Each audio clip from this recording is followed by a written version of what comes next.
Bien entendu, oui, il faut s'affranchir des solutions simplistes et faire mieux avec moins. Ça peut être effectivement moins de matériaux, mais un matériau qui va être un petit peu plus carboné, mais en mettre moins et penser à la conception de l'ouvrage.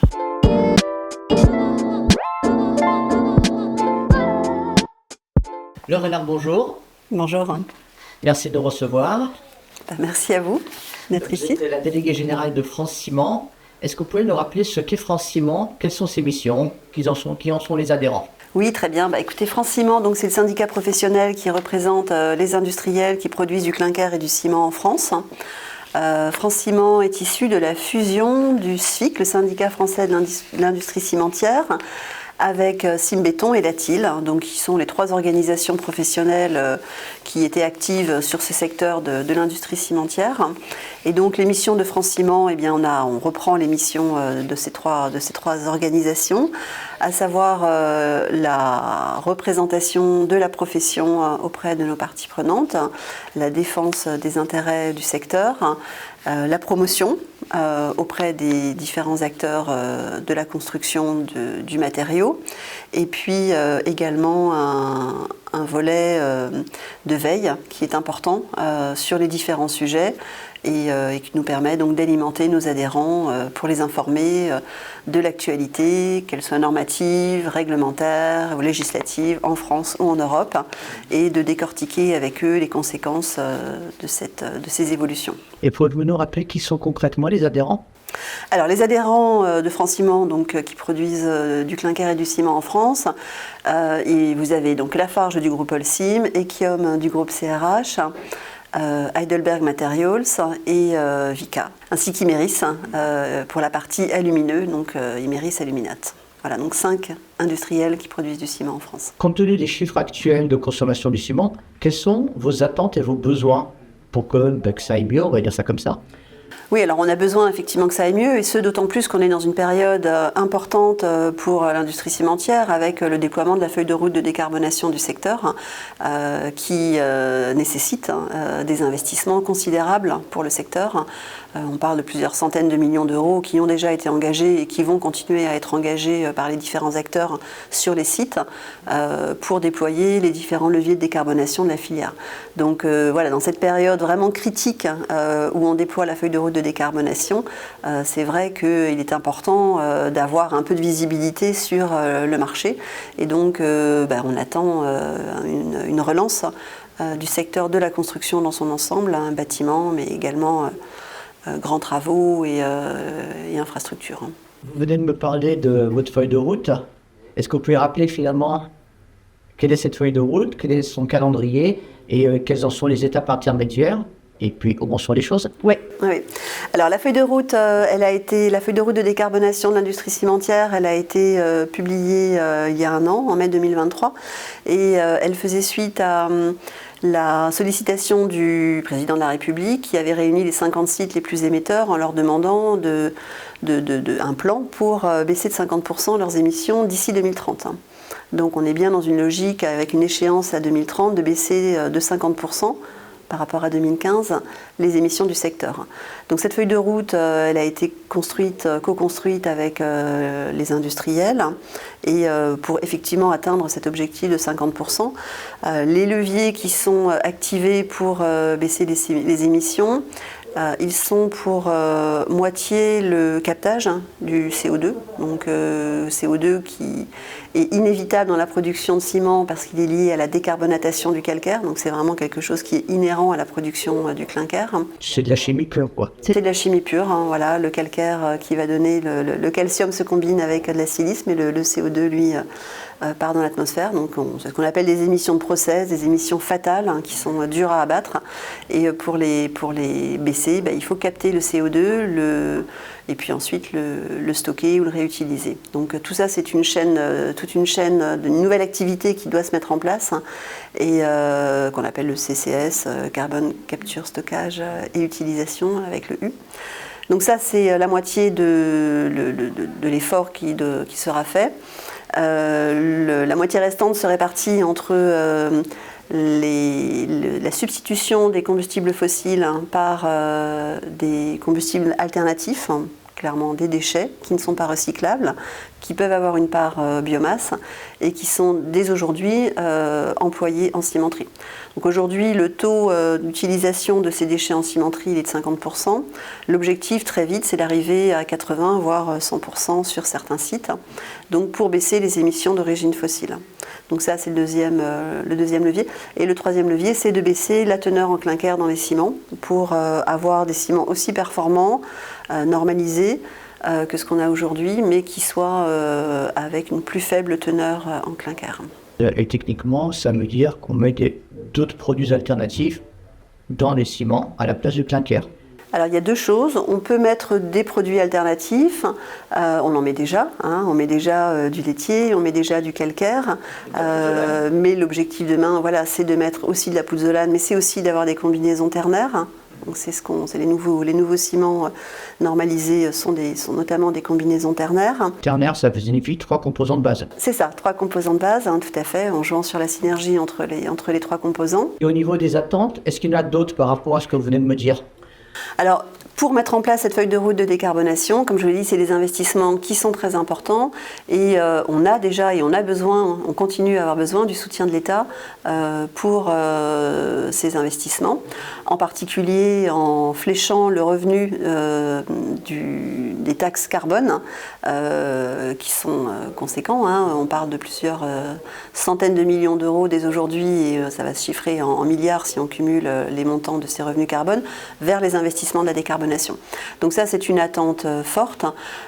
L'autre attente, c'est le déploiement d'un mécanisme d'ajustement carbone aux frontières qui marche, qui soit robuste, qui soit efficace et qui joue son rôle d'égaliser le coût du carbone entre les pays européens et les pays extra-européens qui importent, pour que tout le monde soit au même niveau et qu'on ait une compétitivité qui soit égalée entre les produits.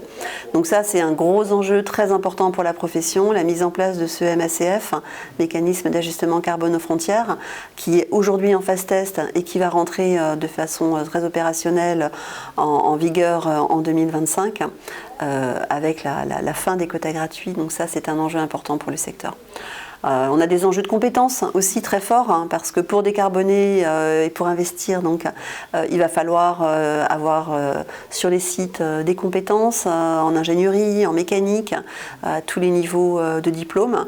Et aujourd'hui, recruter sur ces fonctions techniques, c'est compliqué. Donc ça, c'est un vrai enjeu de travailler pour mobiliser les compétences, attirer et donc former cette nouvelle génération sur ces nouvelles technologies. Voilà. Et peut-être un dernier enjeu, c'est l'économie circulaire. C'est vrai que le ciment, c'est pas forcément très connu. L'industrie cimentière a un vrai rôle dans les territoires pour valoriser les déchets localement. C'est important. Déchets qui ne sont pas recyclables, donc on se situe vraiment dans la hiérarchie de traitement des déchets pour en faire donc de nouveaux combustibles, donc une source d'énergie, mais c'est également de la valorisation matière. Et aujourd'hui, on a plus de 600 000 tonnes, c'est considérable à l'échelle du secteur, qui sont de déchets qui sont valorisés dans les cimenteries. Ça veut dire brûler ? Alors non, c'est 600 000 tonnes de ressources. Non, on est à plus d'1 million en déchets, on est à plus d'1 million. Savoir qu'est-ce qu'on appelle déchets. Exactement. En ressources naturelles économisées, c'est-à-dire qu'on n'a pas besoin d'aller extraire de la carrière, on est à 600 000 tonnes. Donc ça peut être... la première qui rentre dans la composition des ciments. C'est pour les 2 tiers, la matière première qui va rentrer dans la composition des ciments, donc des bouts de fonderie, des terres polluées, donc ça c'est à peu près 400 000 tonnes. Et pour 200 000 tonnes, c'est les cendres des déchets que l'on brûle qui vont être incorporés dans la pâte, le clinker, qui sort du four et donc qui vont redevenir une matière noble, c'est-à-dire le clinker est derrière le ciment. Donc on est à 600 000 tonnes de ressources naturelles préservées en valorisant des déchets en cimenterie. Après, effectivement, il y a une partie beaucoup plus importante déchets valorisés de façon énergétique dans le four. Et cette valorisation, c'est autant de combustibles fossiles qui sont économisés. On est à 1,8 million de tonnes de CO2 d'origine fossile qui sont économisées suite à l'utilisation de ces déchets en cimenterie. Sachant que ces déchets, je vais arriver à le dire, auraient été brûlés par ailleurs, donc auraient émis du CO2, ou auraient été enterrés, ce qui n'est pas forcément très bon non plus. Et émettent aussi du CO2 quand ils sont enterrés, parce que ça va être du méthane, etc. Tout à fait. Tout à fait. En tout cas, ici, c'est la manière de dire, on économise vraiment du combustible, puisqu'on ne brûle pas un combustible fossile, qu'on le remplace par un déchet autre. Exactement. Donc voilà, cette notion de valorisation des déchets en cimenterie, elle est spécifique parce qu'elle est double. Il y a à la fois cette valorisation énergétique, mais il y a aussi la valorisation matière.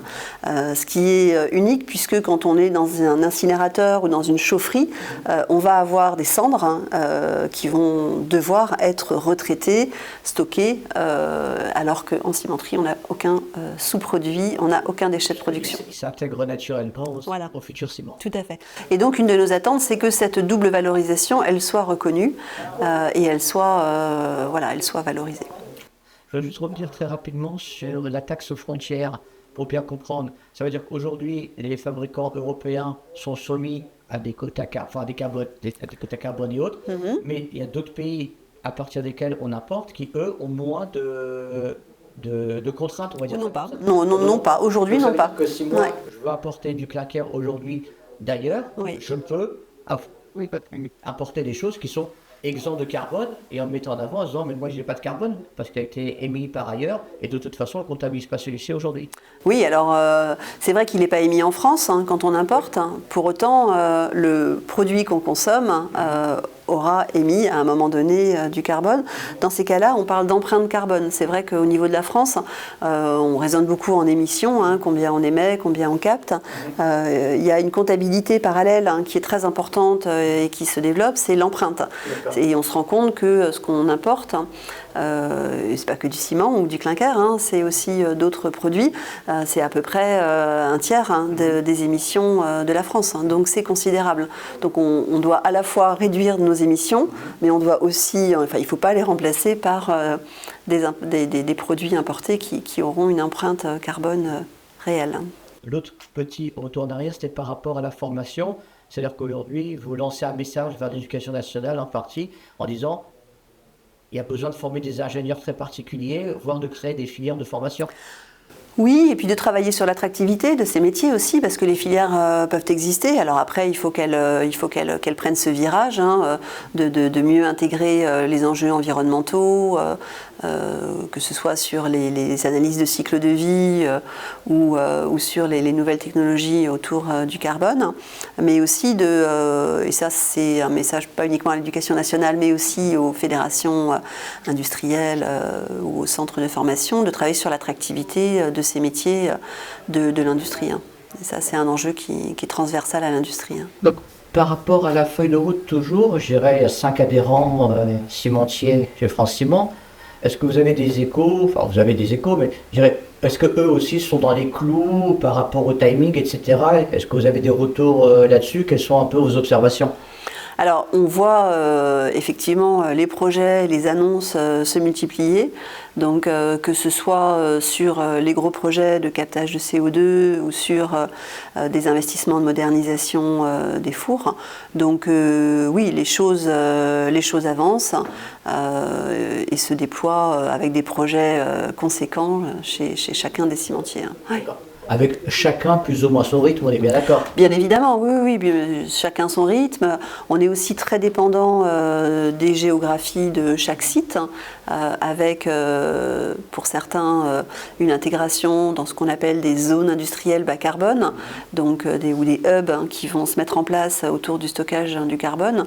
Donc voilà, il faut tenir compte de tout cet environnement et ces projets, notamment les projets lourds de décarbonation, de captage de CO2, ils se font aussi en partenariat avec d'autres acteurs. Donc c'est des projets lourds, financés par l'Europe pour certains. Donc voilà, chaque industriel est responsable de sa feuille de route, site par site. Les contrats de transition écologique, ils ont été signés site par site. Et nous, on accompagne les adhérents pour mettre en place les conditions réglementaires notamment, ou qui vont bien, pour les aider à déployer cette feuille de route.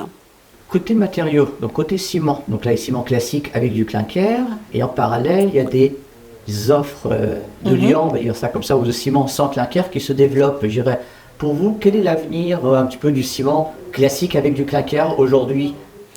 Alors, nous, ce qu'on trouve bien, c'est que les choses bougent et bougent dans plusieurs directions. Et je pense qu'en ce moment, la décarbonation exige de nous tous de l'innovation et des efforts, sans doute dans des directions qu'on n'imagine pas, même aujourd'hui.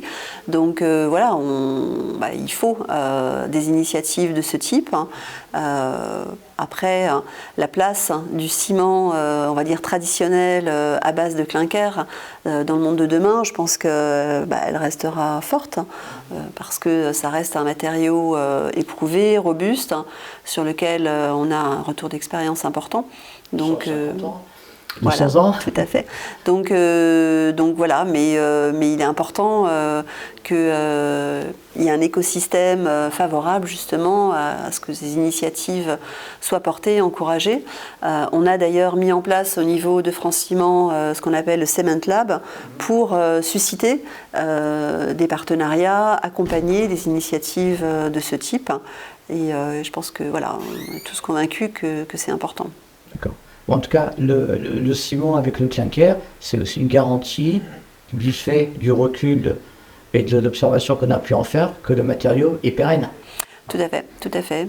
Et c'est important parce que quand on fait du ciment et derrière du béton, c'est pour des constructions et on attend de ces constructions de la performance et de la durabilité dans le temps. Donc c'est vrai qu'on peut parfois être surpris par la lenteur de certains travaux, mais on a besoin d'éprouver dans la durée la qualité des solutions innovantes qu'on met en place. Donc voilà, on est tous soumis à cette obligation de vérification des performances, du contrôle de la durabilité, et c'est important. Et ça veut dire aussi que le ciment permet des constructions qui vont durer bien plus que des 50 ans, je vais appeler réglementaire aujourd'hui d'un point de vue normatif, et qu'une construction va durer facilement 100 ou 150 ans. Oui, alors pour les ouvrages d'art, c'est souvent 100 ans déjà, et pour les constructions, on a beaucoup construit dans les années 70, et on n'est pas en train de déconstruire tout ce qui a été construit. Donc voilà, c'est bien la preuve que, voilà, et ces bâtiments ont déjà 50 ans, donc c'est bien la preuve que oui, les bâtiments ont une durée de vie largement supérieure à 50 ans. Et l'autre avantage, c'est que c'est un bâtiment qui dure 2 fois plus longtemps, donc 100 ans. Ça veut dire qu'il émet 2 fois moins de CO2 sur la durée totale, parce qu'on n'a pas besoin de reconstruire à mi-étape. C'est vrai que là, vous faites référence aux méthodologies d'analyse de cycle de vie des bâtiments, et que la durée de vie de référence, elle est de 50 ans, et elle est effectivement peu favorable au béton, puisqu'on est sur des durées de vie potentiellement beaucoup plus importantes. Toujours pour revenir à ces, je vais appeler ça des lieux alternatifs, etc., est-ce que pour France Ciment, est-ce qu'il est peut-être temps éventuellement d'élargir finalement les adhérents potentiels qui seraient présents chez vous à ceux qui ne produisent pas nécessairement du clinker, mais qui produisent quand même des liants de type cimentaire, donc qui vont finalement dans le même sens que les actions de France Ciment? Alors, les actions de France Ciment, elles sont quand même très orientées sur l'industrie lourde et, j'en parlais tout à l'heure, la décarbonation. Donc, c'est vrai, quand on parle d'efficacité énergétique, de stockage, de captage et stockage du CO2, on est plus proche des problématiques que rencontrent la chimie, l'aluminium ou nos collègues du papier-carton, donc l'industrie lourde, que de producteurs de liants alternatifs. Donc aujourd'hui, la vocation de France Ciment, c'est d'accompagner les industriels qui produisent du clinker et du ciment. Et aujourd'hui, cette vocation, elle reste, et elle n'a pas vocation à être modifiée. Donc on reste sur cette logique d'accompagner nos adhérents fabricants de clinker et de ciment en France. Toujours côté ciment, donc aujourd'hui on propose donc des ciments avec moins de clinker, avec davantage d'addition. alternatives. Et ça veut dire aussi pour certains des modes éventuellement constructifs très légèrement différents, peut-être des durées de prise un peu plus longues.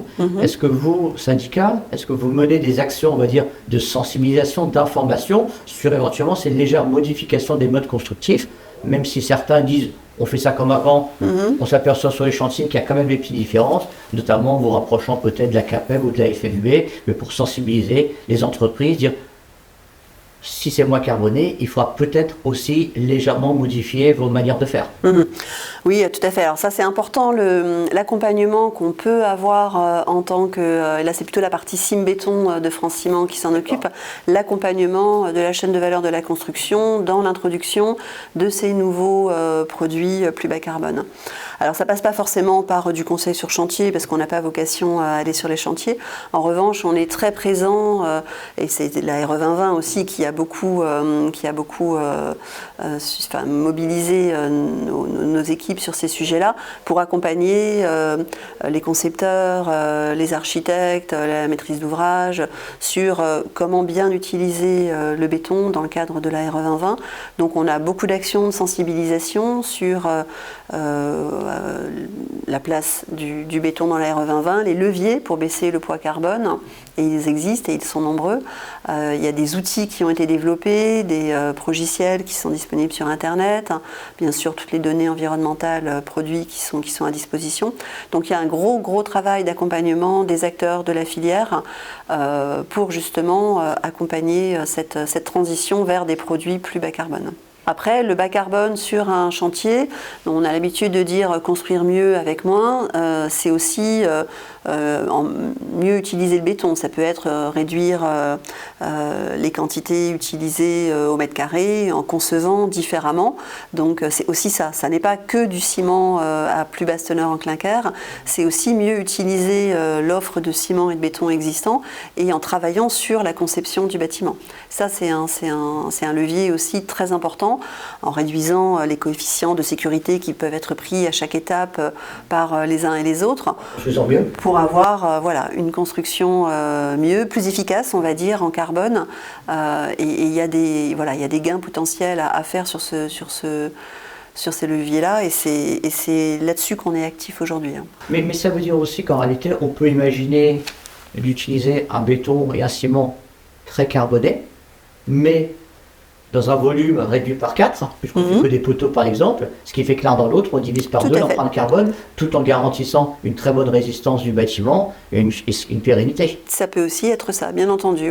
Il faut s'affranchir des solutions simplistes et faire mieux avec moins. Ça peut être effectivement moins de matériaux, mais un matériau qui va être un petit peu plus carboné, mais en mettre moins et penser à la conception de l'ouvrage. Il y a tout un calcul carbone qui doit être fait, donc c'est des décisions multifactorielles en prenant en compte aussi bien les performances attendues sur la résistance bien sûr, mais également sur l'acoustique, sur la thermique, économique, ça joue beaucoup, mais le carbone est une nouvelle donnée dans cette équation qui doit être intégrée par les concepteurs. Donc, elle est de fait la RE 2020 de toute façon. Et la RE 2020 pousse à ça. Le choix. Et la RE 2020 pousse à ça et à revoir les habitudes qui sont parfois bien ancrées. Et donc il y a un travail important à faire et CIM-Béton accompagne les acteurs sur cette transition. Le Global Cement and Concrete Association, donc, est une association internationale